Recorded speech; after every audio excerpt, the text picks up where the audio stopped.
ব্যবসায়ীরা দ্রুত পণ্য খালাস না করলে চট্টগ্রাম বন্দরে জট আরও বাড়ার শঙ্কা বন্দর কর্তৃপক্ষের।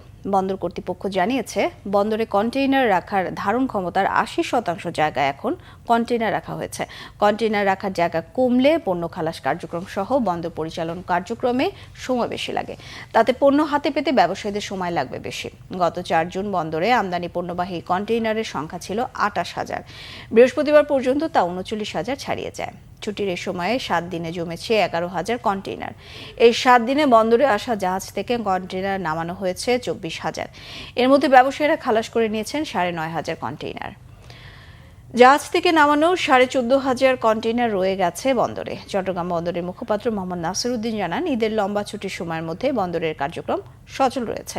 এবার যাতে জট না হয় সেজন্য অনেকগুলো পদক্ষেপ নেওয়া হয়েছিল, যে কারণে এখনো পর্যন্ত বন্দরে বড় ধরনের কোনো জট তৈরি হয়নি।